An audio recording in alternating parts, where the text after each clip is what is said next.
Dhami cabinet की अहम बैठक जारी है। सीएम धामी की अध्यक्षता में मंत्रिमंडल की बैठक जारी है।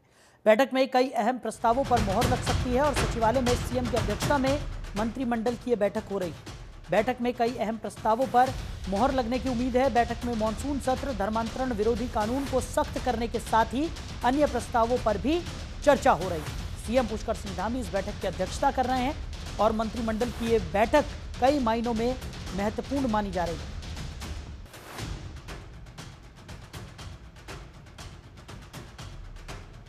खबर पर ज्यादा जानकारी के साथ हमारे सहयोगी हरीश खनेड़ा हमारे साथ जुड़ गए।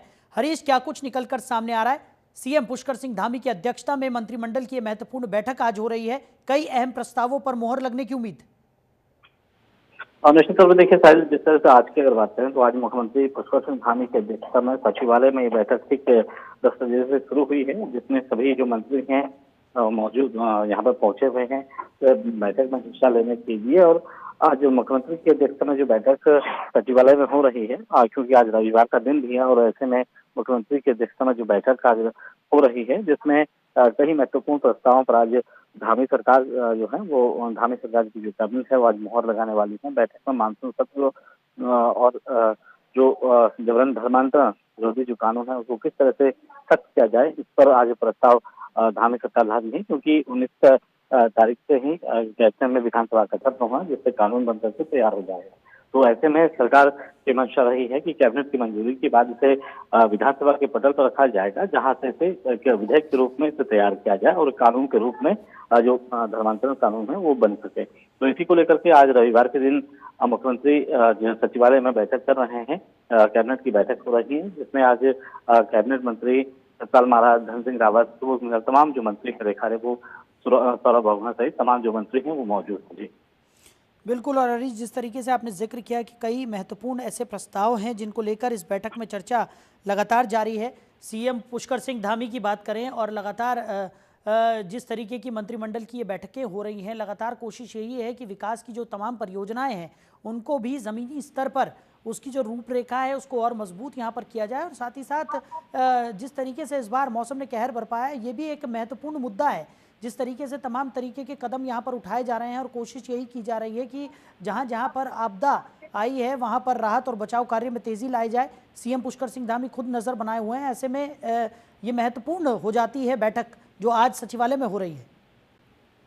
देखिए सर, जैसे मैंने बताया कि आज सचिवालय में बैठक हो रही है, क्योंकि आज रविवार का दिन भी है और सबसे बड़ी बात है क्योंकि 19 अगस्त से विधानसभा का मानसून सत्र होने जा रहा है गैरसैंण में।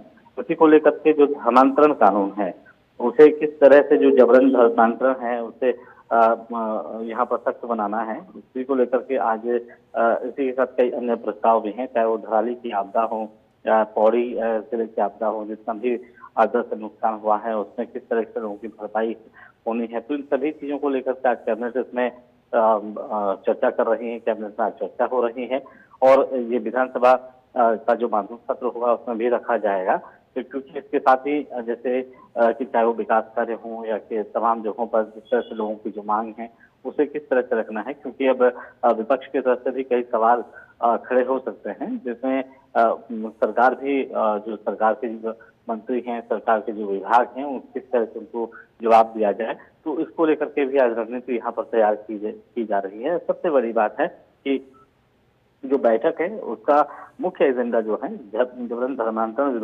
विरोधी जो कानून है उसको सख्त बनाना और इसी को विधेयक के रूप में विधानसभा के पटल पर रखना।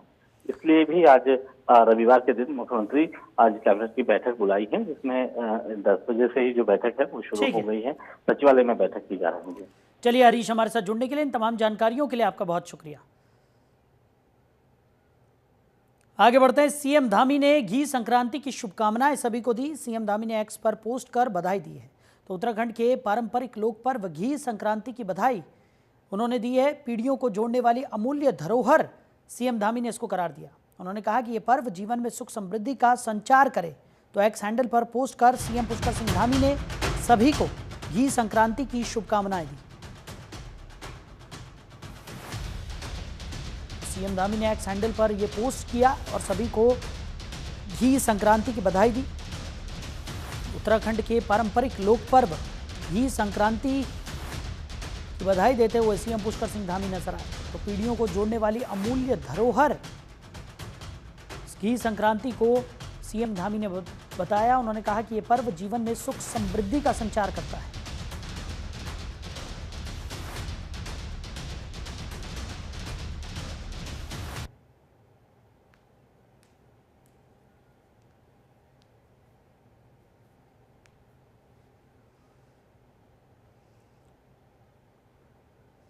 उधर सीएम आवास में सीएम धामी से ICE skating association of India के प्रतिनिधिमंडल ने शिष्टाचार भेंट भी की।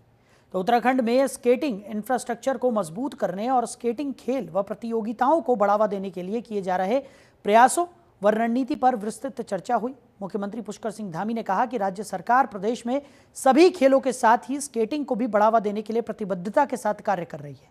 उन्होंने प्रतिनिधिमंडल को राज्य सरकार की ओर से हर संभव सहयोग का आश्वासन भी दिया।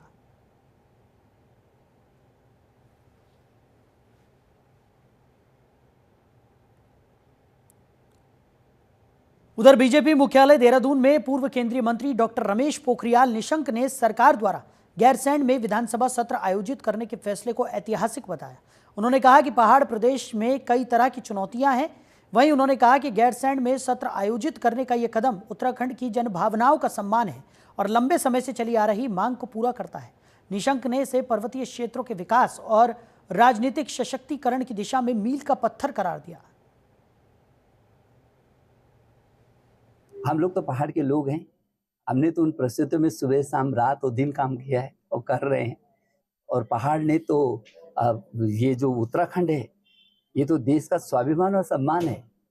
ये देश को अटल जी तब बोलते थे कि इस उत्तराखंड ने देश को जवानी भी दी है, पानी भी दी है, प्राणवायु भी दिया है। और औसतन एक परिवार से एक व्यक्ति को सेना में भर्ती होकर देश की सीमाओं की भी रक्षा की है। तो होता है जो ये पहाड़ हिमालय क्षेत्र है उसमें कई प्रकार की कठिनाइयां होती हैं, लेकिन गैरसैंण में सत्र होगा अच्छा चलेगा। और वो सड़क इतनी खराब नहीं है या आपत्तियां आती रहती हैं, जैसे सड़क यदा कदा ऊपर से आ जाते हैं, गिर जाता है, लेकिन उसके कारण कोई काम बंद नहीं होते। वहीं उत्तराखंड विधानसभा के मानसून सत्र को लेकर विधानसभा अध्यक्ष ऋतु खंडूड़ी भूषण ने कहा कि गैरसैंण के भरारीसैंण विधानसभा में सत्र कराने को लेकर पूरी तैयारी है। भरारीसैंण विधानसभा में 19 अगस्त से 22 अगस्त तक विधानसभा का मानसून सत्र किया गया है। विधानसभा अध्यक्ष ने कहा कि भरारीसैंण विधानसभा को भी डिजिटल कर दिया गया है। ई-नोवा पोर्टल के माध्यम से सत्र की सभी कार्रवाई ऑनलाइन होगी। उन्होंने कहा कि वहां पर साउंड सिस्टम इत्यादि को भी ठीक कर लिया गया है।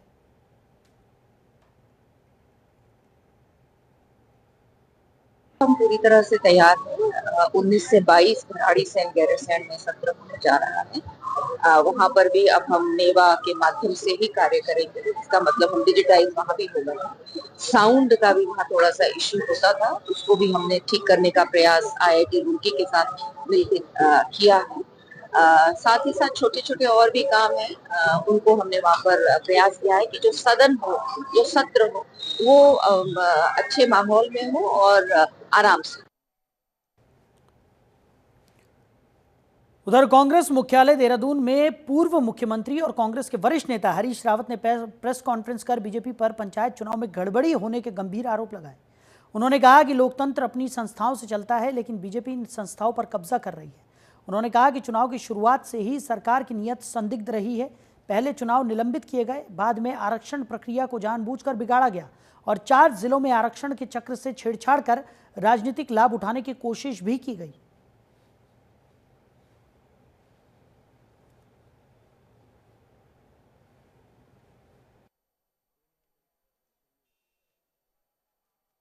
इतनी बड़ी साजिश हुई है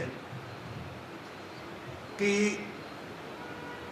लास्ट के जब वोट रह गए तो उसमें जब कांग्रेस का वोट रह गया, ये उसको आने में जरा से देर होगी तो पेनी बदल दिया गया, पेनी बदल दिया गया। जब वो बाहर से पेनी नहीं ले गया अपने साथ,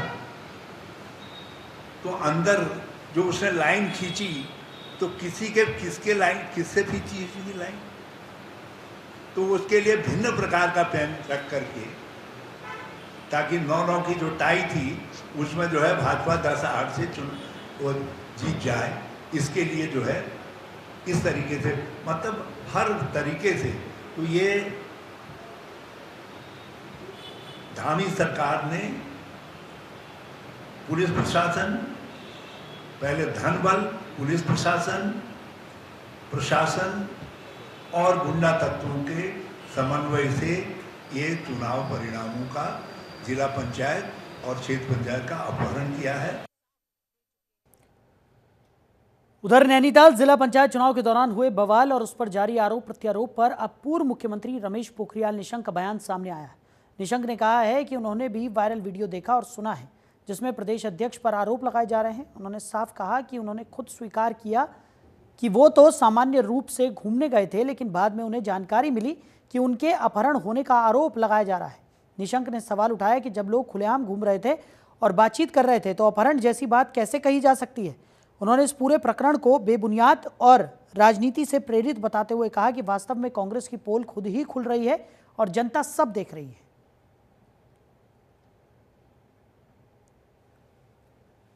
भी देखा ना, वो वीडियो मैंने भी सुना। वो हमारे प्रदेश अध्यक्ष जी पर कुछ आरोप लगा रहे थे और जब मैंने उस वीडियो को देखा कि वो कह रहे हैं हम तो घूमने गए हुए हैं भाई, और हमको पता चल रहा है कि हमारे बारे में कहा जा रहा है कि अपहरण किया गया, तो लोग भी सुन रहे होंगे। तो जिस आदमी को कह रहे हैं कि आप अपहरण करके लेकर के गए हो, होल मचा दिया पूरे प्रदेश में, वो आदमी कह रहा है भैया मैं घूमने के लिए गया हूँ, मेरे बारे में क्यों बोल रहे हो, इधर मैं आराम से घूम रहा हूँ, तुम उल्टा सुल्टा बोल रहे। ये तो बोल रहे ऐसे, जितना मैंने देखा है। और मुझे लगता है कांग्रेस की कई पोलें अपने आप खुल जाती हैं। उधर प्रदेश के राज्य आपदा प्रबंधन के उपाध्यक्ष विनय रुहेला ने धराली आपदा में चल रहे रेस्क्यू ऑपरेशन को लेकर प्रदेश के मुख्यमंत्री पुष्कर सिंह धामी की तमाम नीतियों और धराली को लेकर सीएम धामी की गंभीरता को लेकर प्रशंसा की। मीडिया से बातचीत के दौरान विनय रुहेला ने कहा कि धराली आपदा रेस्क्यू ऑपरेशन के तहत अब तक 1300 लोगों को सकुशल निकाला जा चुका है, जबकि 170 लोगों के लापता होने की सूचना भी शासन प्रशासन के पास है। आपदा प्रबंधन से जुड़े सभी प्रशासनिक और शासनिक अधिकारी धराली आपदा में हुए नुकसान का आकलन कर रहे हैं।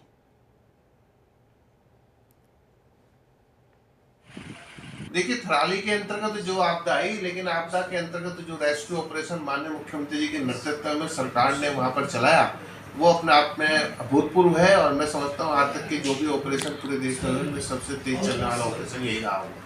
आपने देखा होगा जैसी आपदा आई, राहत कार्यक्रम के बाद एकदम माननीय मुख्यमंत्री जी मौके पर पहुंचे अगले दिन, और पूरी सरकार और पूरी जिला प्रशासन और शासन के सभी अधिकारी कितनी तेजी से काम कर रहे थे। पूरी सभी लोग इस चीज़ की चर्चा भी कर रहे हैं। और इस समय अब तक के 1300 लोगों को रेस्क्यू करके वहां से निकाला गया, जिसमें कि 70 आदमियों के भी लापता होने की सूचना वहां के सूत्रों के द्वारा मिली है, जो कि सरकार ने घोषित भी की है। उधर देहरादून के 123 साल पुराने एमकेपी पीजी कॉलेज पर सोशल मीडिया में फैलाई जा रही झूठी खबरों को लेकर कॉलेज प्रशासन ने कड़ा रुख अपनाया है। प्राचार्य डॉक्टर सरिता कुमार ने बताया कि पिछले कुछ दिनों से सोशल मीडिया में एमकेपी कॉलेज बंद होने और शिक्षकों को 3 साल से वेतन न मिलने जैसी भ्रामक खबरें फैलाई जा रही हैं, जो पूरी तरह से निराधार हैं। उन्होंने कहा कि इस तरह की अफवाह फैलाने वालों के खिलाफ मुकदमा दर्ज कराया जाएगा। साथ ही उन्होंने स्पष्ट किया कि वर्तमान में कॉलेज में प्रवेश प्रक्रिया सुचारू रूप से चल रही है। काफी मतलब मीडिया के इसके व्हाट्सएप के थ्रू हमें भी कॉलेज में कई हमारे जो एम्प्लॉइज हैं उनके पास आई, जिसे पढ़कर हम तो एकदम ही मतलब दंग से रह गए कि ऐसी खबर कौन फैला रहा है। कॉलेज हमारा इतना वर्षों पुराना है, 1902 में ये एस्टैब्लिश हुआ और डिग्री कॉलेज 1958 से लगातार इतने ऊंचाइयों को छू रहा है। और अभी थोड़ी बहुत परेशानियां तो हर कॉलेज में होती हैं, लेकिन ऐसा नहीं कि लोगों ने इस तरीके का ये भ्रामक तथ्य फैलाने शुरू कर दिए कि कॉलेज बंद होने की कगार पे है। उसमें बल्कि उच्च शिक्षा मंत्री जी का भी उसमें कुछ डाला हुआ है उन्होंने, और जबकि हमारे को शासन से पूरा सपोर्ट मिल रहा है। इस समय हमारी जो सोसाइटी है वो अनरजिस्टर्ड कैटेगरी में आई हुई है, लेकिन ऐसा नहीं है कि उससे हमारे कॉलेज चलने या न चलने पे कोई उसका प्रभाव पड़ रहा हो। तो इस बार मानसून उत्तराखंड पर खूब मेहरबान रहा, लेकिन ये मेहरबानी अब लोगों के लिए मुश्किलें भी खड़ी कर रही है। आसमान से बरसता पानी का सिलसिला थमने का नाम नहीं ले रहा है। देहरादून में रात भर झमाझम बारिश हुई, तो वहीं हरिद्वार में भी लगातार बारिश से जनजीवन अस्त व्यस्त है। कई इलाकों में जलभराव की स्थिति उत्पन्न हो गई है। सबसे ज़्यादा असर भगत सिंह चौक, चंद्राचार्य चौक, रावली, महदूद पर दिखाई दिया, जहां सड़कों पर घुटनों तक पानी भर गया है। वाहन चालकों को भारी परेशानियों का सामना करना पड़ रहा है। मौसम विभाग ने देहरादून, बागेश्वर और पिथौरागढ़ में कहीं कहीं भारी बारिश को लेकर भी ऑरेंज अलर्ट जारी किया है। वहीं उत्तरकाशी, रुद्रप्रयाग, चमोली और नैनीताल में येलो अलर्ट जारी किया गया है।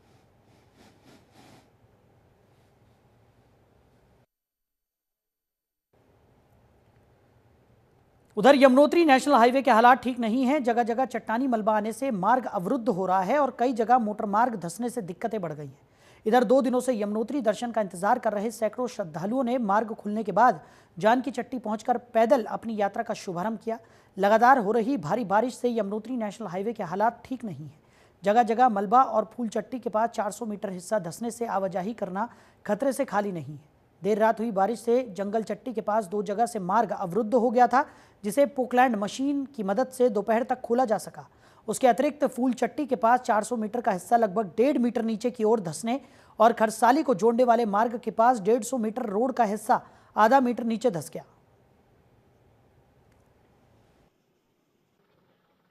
मेरा नाम विजय कुमार है सर। यहाँ पर स्थिति बहुत गंभीर है। यहाँ छोटी गाड़ी भी नहीं निकल रही है। प्रशासन अभी चुप बैठा हुआ है।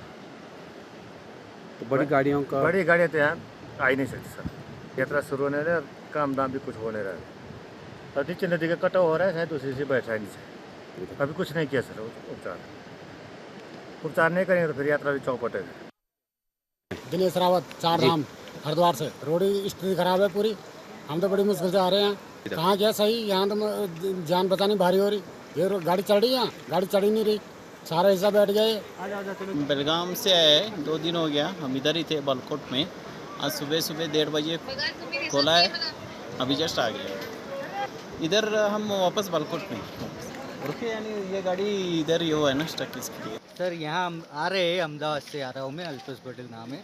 यात्रा आगे खराब है, तो यह क्या बोलते हैं कि यहाँ से बुकिंग किया उनको ये बोल देना चाहिए कि ये जगह नहीं जाएगा, अभी केदार जाएगा या बद्रीनाथ जाएगा।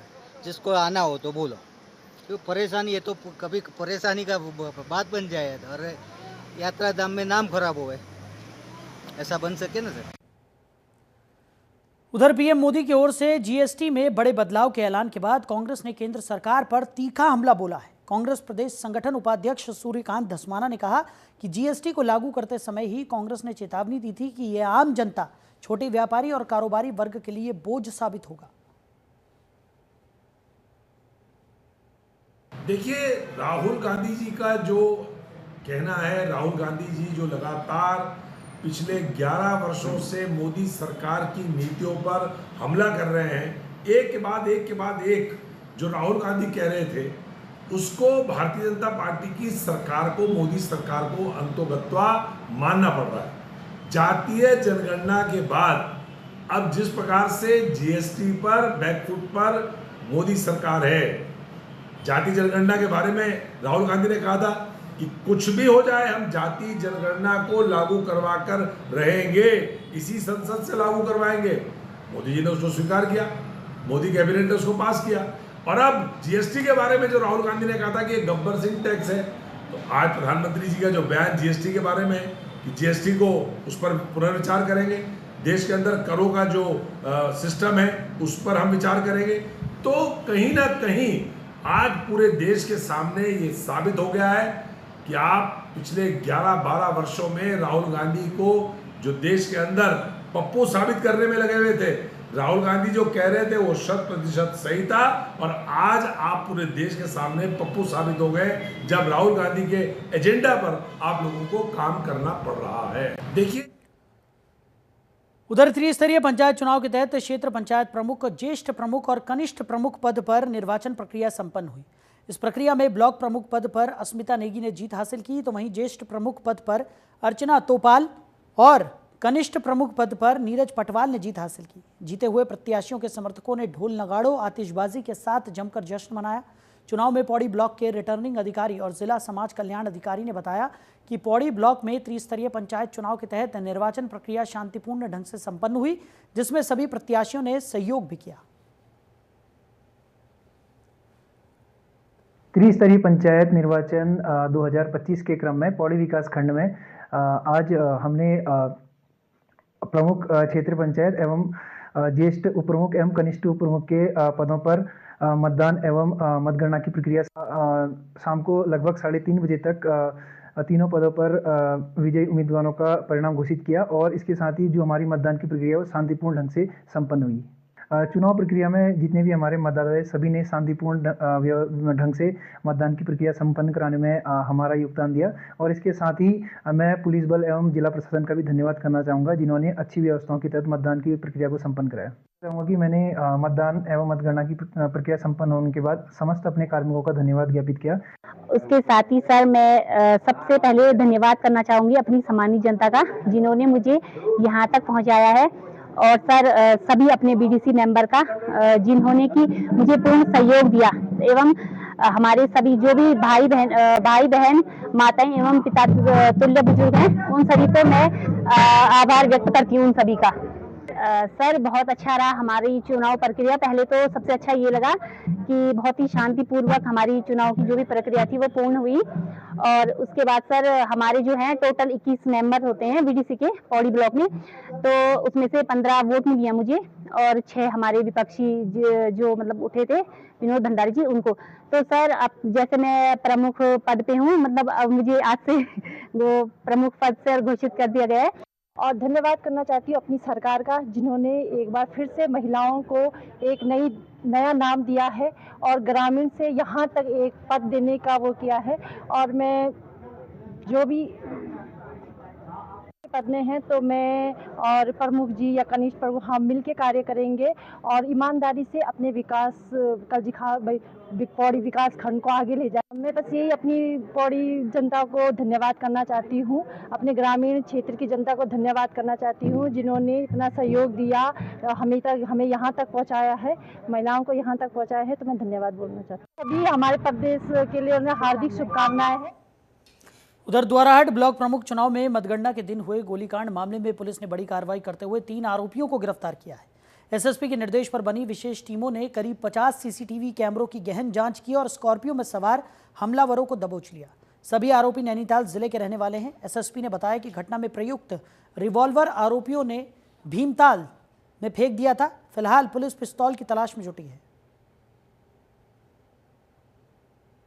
देखिए, ये द्वाराहाट थाना क्षेत्र का मामला था जिसमें जिस दिन काउंटिंग थी ये ब्लॉक प्रमुख के लिए जो बीडीसी मेंबर्स के लिए जो काउंटिंग थी उस दौरान काउंटिंग उपरांत कुछ मारपीट और फायरिंग की एक घटना हुई थी जिसमें पुलिस ने तत्काल वहाँ पर एफआईआर दर्ज की थी, जिसमें सीसीटीवी हमने जो जितने फुटेज थे उनको खंगाले थे। उसके आधार पर हमें 3 जो मुख्य अभियुक्त थे जिस गाड़ी में वो थे उस गाड़ी के साथ में तीनों को हमने कल लेट नाइट में उनको गिरफ्तार कर लिया है और तीनों मुख्य रूप से ये तीनों हल्द्वानी में जो मुखानी थाना क्षेत्र वहाँ के रहने वाले हैं।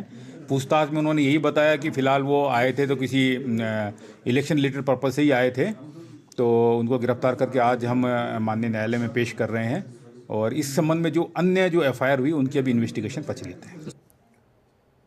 तो आपदाग्रस्त क्षेत्रों में बने हालातों को देखते हुए स्वास्थ्य महकमा भी उन सभी ग्रामीण क्षेत्रों में स्वास्थ्य सुविधाएं मुहैया कराने में जुटा हुआ है जिसके तहत स्वास्थ्य शिविरों का भी आयोजन किया जा रहा है। मुख्य चिकित्सा अधिकारी ने बताया कि आपदाग्रस्त क्षेत्र सेंजी गांव में स्वास्थ्य विभाग की ओर से स्वास्थ्य शिविर का आयोजन किया गया जिसमें 65 लोगों का स्वास्थ्य परीक्षण किया गया और आवश्यकता के अनुसार उनको दवाइयां भी वितरित की गई। बताया गया कि स्वास्थ्य मंत्री डॉक्टर धन सिंह रावत के निर्देशों के अनुसार ग्रामीण क्षेत्रों के अस्पतालों में डॉक्टरों और स्टाफ की समुचित व्यवस्था की गई है। साथ ही आपदा प्रभावित क्षेत्रों में लगातार स्वास्थ्य शिविर भी आयोजित किए जा रहे हैं। हमारी रेगुलर जो नज़र है वो इस बात पे है कि आपदाग्रस्त क्षेत्र में कोई भी असेवित न रहे। पिछले हफ्ते ये बात आई थी सैंजी और बाकुड़ा के क्षेत्र में, तो सैंजी हमारा बहुत असेवित रहा है। वहाँ के चिकित्सक हमारे पीजी अध्ययन पे चले गए थे, तो जैसे ही बात संज्ञान में है माननीय मंत्री जी का आदेश भी हुआ और हमने जो है एक नया चिकित्सक वहाँ पदस्थ कर दिया है। वहाँ की सीएचओ भी कुछ दिन पहले छोड़ गई थी, तो बगल की चपलोड़ी से मैंने 3 दिन सीएचओ दिया है कि वो भी वहाँ काम करेगी। एएनएम वहाँ पे पदस्थ है। एक नया फार्मासिस्ट भी दिया है मैंने। अब वहाँ पे पूरी व्यवस्थाएँ चाक चौबंद हैं। आसपास के सभी गाँवों में 2-2 घंटे के लिए हमारी हेल्थ टीम जाती है, वहाँ के लोगों का इलाज करती है।